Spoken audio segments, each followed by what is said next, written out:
Memoria Sur, un podcast de Diario Sur para hablar y disfrutar de la historia, con Ana Pérez Brián y Curro Fernández Sibaja.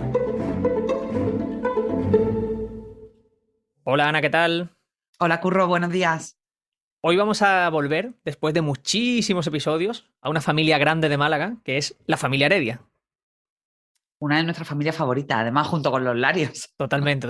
Llevamos mucho tiempo Sí, sin una de hablar las de grandes ellos. de Málaga, la verdad es que ya tocaba porque hay mucho que contar y entonces pues eso de manera recurrente tenemos que volver a ello y volver a los lugares que habitaron, ¿no? Ese lugar fabuloso, esa zona, iba a decir el eje, pero bueno, no es un eje en línea recta, de lo que representó Alameda, Calle Lario y la Plaza de la Constitución, y hoy nos vamos a detener precisamente en la Plaza de la Constitución. ¿Qué te parece, Ana, si empezamos antes de esa introducción musical que solemos hacer, poniendo un poco de contexto y nos cuentas tú brevemente quién fue Manuel Agustín Heredia o por qué son tan importantes los Heredia en Málaga? Bueno, Curro, yo creo que nuestros oyentes, los que nos siguen habitualmente, ya tienen una idea aproximada de la importancia que tuvo la familia Heredia, pero efectivamente, si nos gusta y queremos hablar de ese siglo XIX luminoso, que es el grueso de los podcasts que hacemos, porque yo creo que además es una etapa que merece la pena revisar y volver a cada poquito tiempo sobre sus pasos. Bueno, pues las familias de referencia fueron efectivamente los Larios y también los Heredia, ¿no? En el caso concreto de Manuel Agustín Heredia, pues fue un industrial importantísimo, no solo de Málaga, sino de España. Llegó a ser considerado el primer capitalista español que, bueno, incluso llegó a prestarle dinero al Estado, ¿no? Pero bueno, sus comienzos fueron muy humildes o al menos fueron bastante discretos. Él nació en ese lugar del que hemos hablado también muchas veces, del Valle de Cameros, de La Rioja, pues de donde vinieron muchísimas otras sagas ilustres, ¿no? Te estoy hablando de Manuel Agustín Heredia en concreto, pero ya también los Larios, con el primer patriarca, con Pablo Larios, pues llegó a Andalucía, procedente de esa zona, y también pues personajes de referencia imprescindible en la Málaga del 19 como Félix Sáenz, ¿no? Entonces, bueno, Manuel Agustín Heredia fue uno de ellos. Él nació, como te digo, en esa localidad en concreto que se llamaba Rabanera de Cameros, en La Rioja, el 4 de mayo de 1786. Se vino relativamente joven a Málaga, empezó trabajando en Vélez, en un pequeño despacho de ultramarinos, y bueno, ya después pues se afincó en la capital y empezó su ascenso, ¿no? Como otras muchas familias, bueno, pues al principio se dedicó un poco al tema del contrabando, que era algo, bueno, pues relativamente habitual en la época, y poco a poco pues se fue estableciendo como un hombre de negocio imprescindible en la estructura empresarial y económica de la época, ¿no? En concreto, sus negocios estuvieron vinculados a la ferrería. Su ferrería de la Constancia en Málaga, en la zona de la playa de San Andrés, de la que vamos a hablar hoy porque está vinculado con el episodio, fue la más importante de España, indudablemente, antes de que empezaran. A mí siempre me gusta decirlo, Curro, que antes de que se hablara de los altos hornos del País Vasco, de la zona del norte, en Málaga ya teníamos la principal ferrería del país, ¿no? Eso fue gracias a Manuel Agustín Heredia, que tenía, como te digo, la Constancia en la capital y después la confección en Marbella. Entonces ahí, bueno, pues se produjo una simbiosis fabulosa que lo colocó en el Olimpo, es que se puede decir así perfectamente, de los grandes empresarios de la época.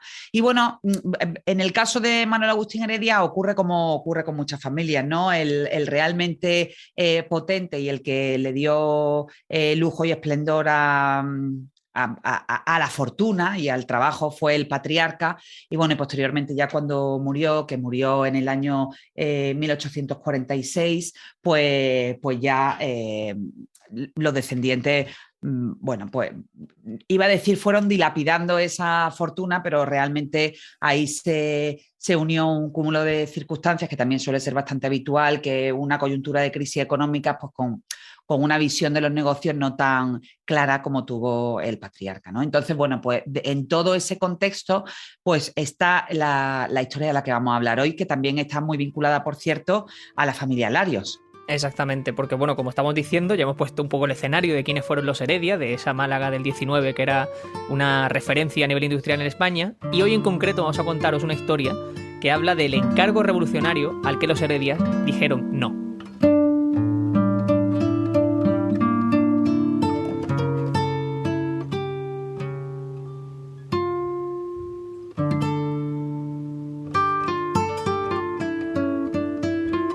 Vamos a recordar también que hay otros personajes Heredia famosísimos como Amalia Heredia, como la propia Trinidad Grun, que era familiar político de los Heredia, o sea que hemos pasado por los Heredias de manera indirecta en varios episodios también, porque al fin y al cabo fueron protagonistas también en esa Málaga del siglo XIX.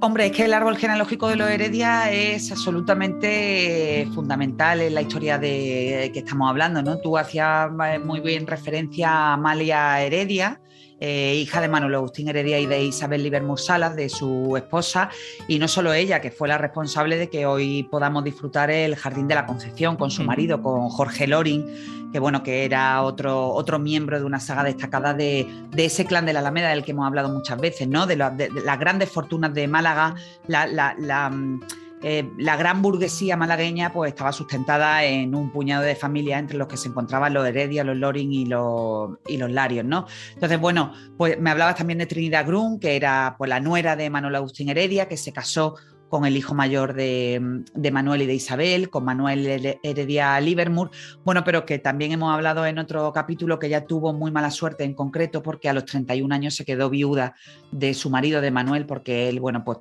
se suicidó. Se habla en muchos términos de la muerte trágica que rodeó a Manuel, pero parece un hecho y parece aceptado por todas las crónicas históricas que se suicidó.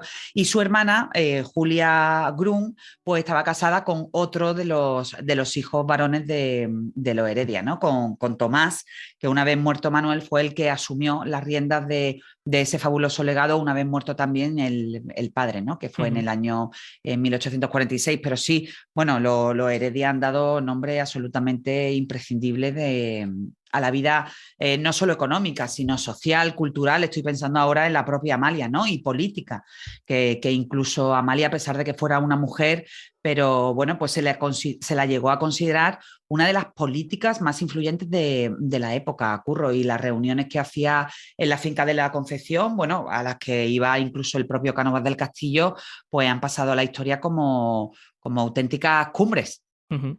Tenemos un capítulo dedicado a la figura de Amalia Heredia, o sea que vamos a dejarlo vinculado en las notas del podcast para quien quiera escucharlo, y también, por supuesto, de Trinidad Grun. También podemos vincularlo, sí. Y el de Trinidad Grun. Que, por cierto, me estabas contando una anécdota de Trinidad Grun con respecto a ese matrimonio que tuvo con uno de los hijos de Manuel Agustín Heredia, que me apetece que cuentes también en el podcast, porque me ha parecido muy interesante. Pues sí, mira, Curro, es una anécdota muy curiosa que yo rescataba esta semana.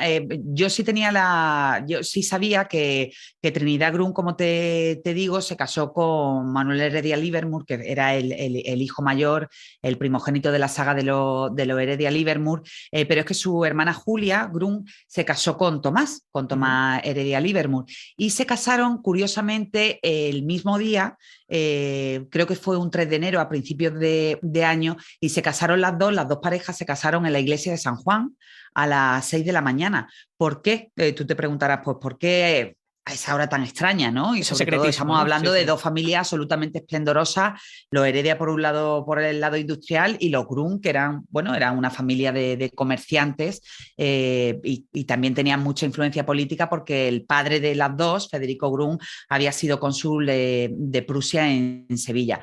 Bueno, pues porque precisamente el padre de ellas, el padre de Trinidad y de Julia, no estaba de acuerdo con la boda de las hijas, no tanto por con quienes se casaban, porque él sí que había dado sus bendiciones a la boda, porque imagínate, eran pues los hijos del gran hombre de Málaga, sino porque justo la boda fue en el año 1848 y 2 años antes, en el 46, que lo hemos comentado, había muerto Manuel Agustín Heredia. Entonces, bueno, pues el padre de ellas pues consideraba que todavía quizá era un poco prematuro hacer una boda absolutamente fastuosa cuando todavía casi seguía el luto por el gran Manuel Agustín, ¿no? Entonces, bueno, ellas que querían casarse, pues decidieron hacerlo en una ceremonia muy sencilla, como te digo, a las 6 de la mañana en la iglesia de San Juan.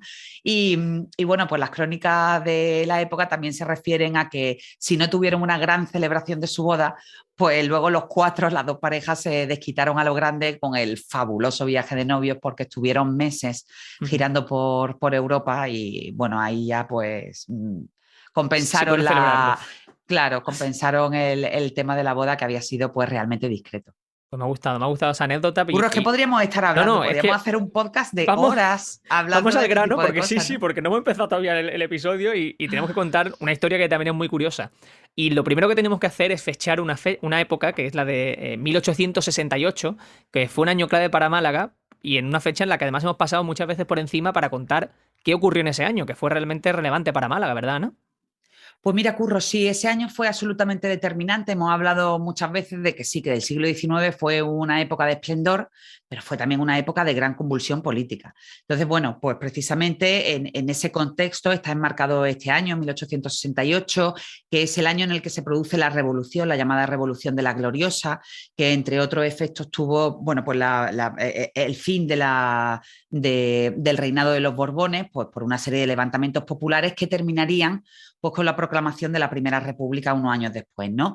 La Revolución de la Gloriosa en Málaga tuvo unos efectos absolutamente devastadores, si consideramos la clave en la que estamos hablando, pues de grandes familias de Málaga y de ese desarrollo industrial. Esa revolución llegó a Málaga en el mes de septiembre y bueno, tuvo como primer efecto más visual, ¿no?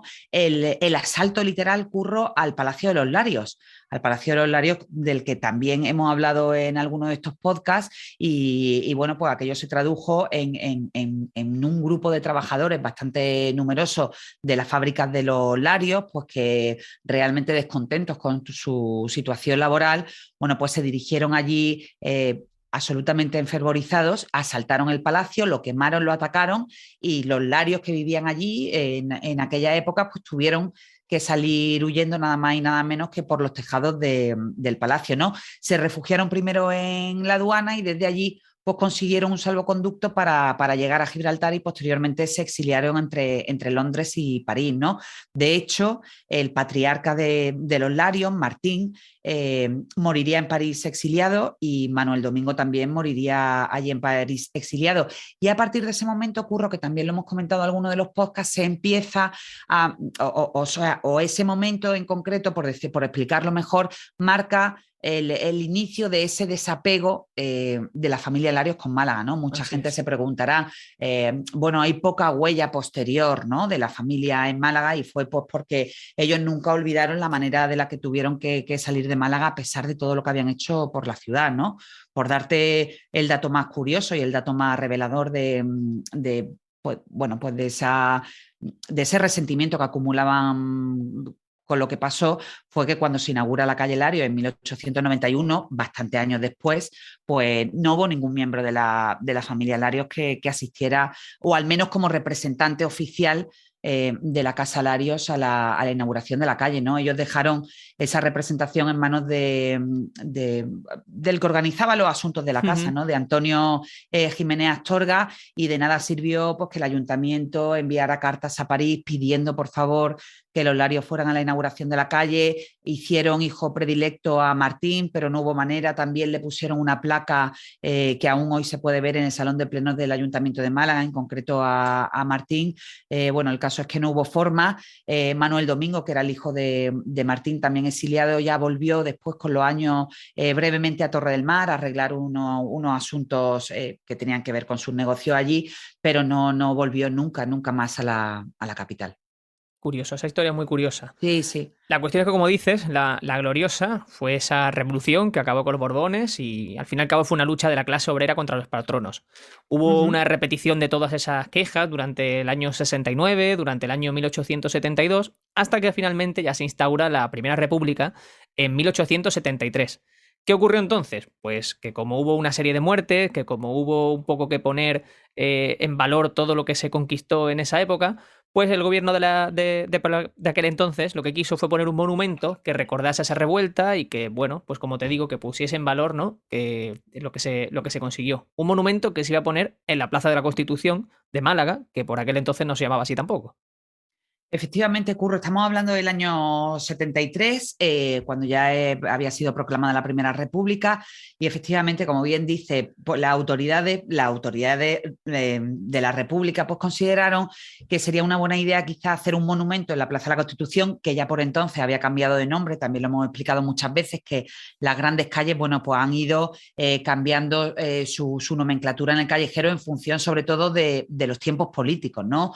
Ocurrió con Calle Lario, ocurrió con la Alameda y ocurrió con la Plaza de la Constitución, que en el 73, bueno, pues dejó de llamarse Plaza de las Cuatro Calles para pasar a ser la Plaza de la República. Entonces, bueno, pues en el Pleno del Ayuntamiento, en concreto el 1 de abril de 1873, pues se acordó que se erigiría un monumento, sobre todo en recuerdo de todos los trabajadores que habían muerto en esa revuelta, ¿no? Y ahí es cuando entra la familia Heredia y el concurso de la familia Heredia y por qué la familia Heredia decidió decir no a ese monumento, a ese proyecto de monumento que le proponían desde el ayuntamiento de la ciudad, ¿no? Desde la corporación.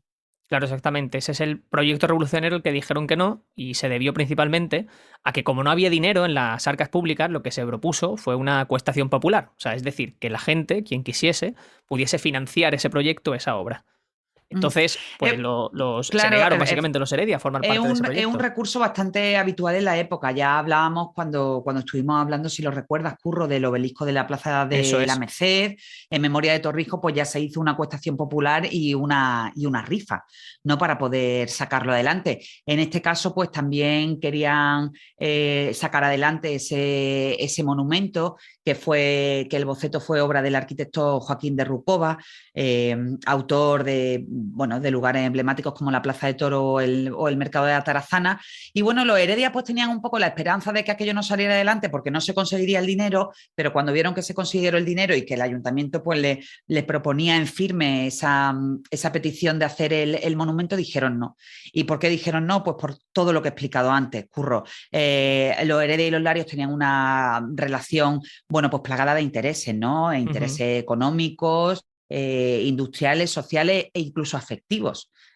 Sí, se podía decir que a pesar de que, lógicamente, entre ellos pues, existía una rivalidad, porque eran las dos grandes familias de Málaga, bueno, pues ellos no olvidaban que sus amigos los Larios pues, habían salido unos años antes, estamos hablando del 73, la Revolución de la Gloriosa fue en el 68, pues habían tenido, permíteme la expresión, que largar de Málaga casi con lo opuesto, ¿no? Entonces, bueno, pues ellos consideraban que aquello era un agravio para sus amigos y ellos no iban a participar de ninguna manera en hacer un monumento en honor de aquella revolución que supuso la expulsión de los Larios, ¿no? Eso es, ese Entonces, proyecto. bueno, le buscaron las vueltas, claro, le buscaron las vueltas, llegaron a decir que ellos no tenían medios en la ferrería de la Constancia para hacer el proyecto, cuando en realidad el proyecto era muy sencillo, porque era, lo vamos a dejar ahí en las notas del podcast, que el proyecto se conserva en el archivo municipal y la verdad es que es muy bonito, ¿no? Una columna de hierro, se llama de hierro fundido y colado. En el remate estaba la estatua de una mujer simbolizando la República y rodeado también en la escultura se habían previsto grandes farolas de gas en forma de piña. El proyecto, lógicamente, Curro, no tenía ninguna complejidad, sobre todo también cuando los Heredia han estado presentes en los grandes proyectos, grandes proyectos casi simbólicos, ¿no? De todo lo que tenía que ver con el hierro de las grandes esculturas y de lugares de referencia en Málaga. Ahora mismo se me viene en la memoria, pues por supuesto, la escultura de Manuel Agustín Heredia en la avenida que le da su nombre, que abraza todo ese litoral oeste del puerto. Hay detalles de la ferrería de la Constancia en el cementerio de San Miguel, donde está el Panteón de los Heredia, y todas las coronas, las 49 coronas de laurel, por ejemplo, del monolito de la plaza de la Merced, en memoria a Torrijos, fueron forjados allí, en la fábrica de los Heredia, con las placas y con todo ese y con todo lo necesario en hierro. Entonces, bueno, pues no tenía ningún sentido que aquel monumento de la Plaza de la Constitución, que era aparentemente sencillo, es decir, que era una columna de hierro y farola abrazándolo, pues que no tuvieran recursos y técnicas, Curro, para hacerlo. Claro, Entonces, es bueno, decir, pues aunque finalmente tuvieron, claro, el ayuntamiento tuvo que desistir de la idea, porque ahora probablemente muchos de los que nos escuchan pues dirán, bueno, pues se podían haber ido a lo mejor a otra ferrería de la época. Pues sí, se podían haber ido a otra ferrería de la época. ¿Qué ocurre? Pues que aquel periodo revolucionario de la Primera República duró muy poco, entonces pues apenas hubo margen, porque estamos hablando de abril del 73, cuando se aprobó, y la República pues duró hasta diciembre de 1874. Entonces, bueno, esa fue la razón por la que finalmente el ayuntamiento desistió, y aquel proyecto de Joaquín de Rucova pues ahora mismo solo lo podemos disfrutar en modo de documento en el archivo municipal. Eso es, y también disfrutarlo, por lo menos verlo, por quien tenga curiosidad, en las notas que dejamos en el podcast, donde ponemos ese enlace a las noticias del periódico, donde contamos todo esto escrito, en ese artículo escrito por ti, y donde pueden ver tanto la imagen de lo que iba a llegar a ser ese monumento, como, esto ya lo añado yo, la entrada a la ferrería de la Constancia, que me parecía una preciosidad, fabulosa, muy elegante. fabulosa. Muy, Tenemos muy ahí elegante. una imagen de la entrada de esos 3 arcos y es una maravilla, absolutamente esplendoroso. Sí, sí, Entonces, invitamos de bueno, verdad a que la gente lo mire. como te comentaba, la Plaza de la Constitución, además de haber tenido muchos nombres, también ha tenido muchos monumentos, ¿no? que la han marcado. Pues, la Plaza de la Constitución, antes de aquel proyecto, tenía la Fuente de Génova, y bueno, pues y el plan B de las autoridades fue poner, en lugar de ese monumento a la República, pues poner la Fuente de las Tres Gracias, ¿no? Que tampoco está mal, tampoco está mal el Ni plan mucho B. menos, ni mucho menos que esa fuente ahora mismo es, yo creo que una referencia del catálogo municipal, ¿verdad? De Sí, todas las sí, fuentes que a existen. mí particularmente es la que más me gusta, sin duda, y después ya de la restauración es una auténtica maravilla. Totalmente, totalmente. Pues esa es la historia, Ana, de ese proyecto revolucionario que los Heredia dijeron que no por honor, no por capacidad como ellos Sí, argumentaban, claro, sino al por honor. final en muchas ocasiones no es cuestión de dinero, sino que en muchos proyectos, bueno, pues se mezclan otros asuntos que Ujú. finalmente terminan por inclinar la balanza, y ese fue el caso de los Heredias, Curro. Este proyecto, lógicamente, bueno, pues ya se forjó, y nunca mejor dicho, cuando ya el patriarca había muerto, pero sus descendientes, bueno, tampoco olvidaban aquello. Totalmente, totalmente. Pues Ana, déjame antes de acabar decir que tienes nuevas charlas, una que en cuanto salga este episodio la gente va a tener que ir corriendo a Antequera para si quiere disfrutarla porque es este mismo sábado, nosotros estamos grabando un jueves, pero que bueno, que cuéntanos tú las próximas charlas que tienes, que yo siempre invito a la gente a ir. Bueno, pues si a la gente le apetece, si tiene tiempo, si le interesan estos temas, que me da la sensación que sí, normalmente por el público que tengo, que además nos encanta, Curro, cuando tú me acompañas también Sí, es sí, sí. fabuloso. Pues esta mañana a las 12 de la mañana en el Museo de Antequera, con motivo del Día de la Mujer, que está recién pasado, pero bueno, todavía podemos seguir estirándolo un poco más, pues vamos a hacer un 8M, pues contando la historia de 8 grandes mujeres de Málaga. De muchas hemos hablado en este podcast, pero bueno, pues mi idea es hacer algo ligero y didáctico, pues contando pues esas historias fabulosas. Curro a Amalia Heredia, Trinidad Grun, Sabina Muchar, Teresa Espiazu y tantas otras, pues que también han sido responsables del lugar en el que nos encontramos, ¿no? Y después, el miércoles 16 de marzo, toca cita en el Centro Cultural de la Malagueta, en el ciclo de historias de Málaga, porque vamos a hablar pues de otro lugar absolutamente fabuloso al que le debemos un podcast, que es el Hotel Miramar, ¿no? Voy a estar acompañada de Carmen Enciso y de Eloísa Navas, que son las autoras de la gran novela Qué bueno. sobre el Hotel Miramar, y bueno, pues nos encantará contar con la presencia de toda esa gente que cada miércoles, cada 3 semanas, pues viene allí, nos saluda y casi nos abraza con su presencia, ¿no? Que es una auténtica maravilla contar con todo el mundo. Totalmente. Quien quiera más información ya sabe que va a poder hacerlo normalmente la cuenta de Twitter de Ana, en @AnaPérezBrián. Y también si quieren cualquier sugerencia, yo dejo la mía que es @currofs y baja, y ahí vamos a estar encantados de escucharles y de saber qué piensan del podcast, o si quieren Sí, compartirlo, sí. comentarnos, lo que quieran. Absolutamente. Y déjame decir que en la charla que tuve otra charla el 8 de marzo en Cierto. el cementerio de San Miguel, quiero dar las gracias porque me sentí súper cómoda, también hubo muchísima gente.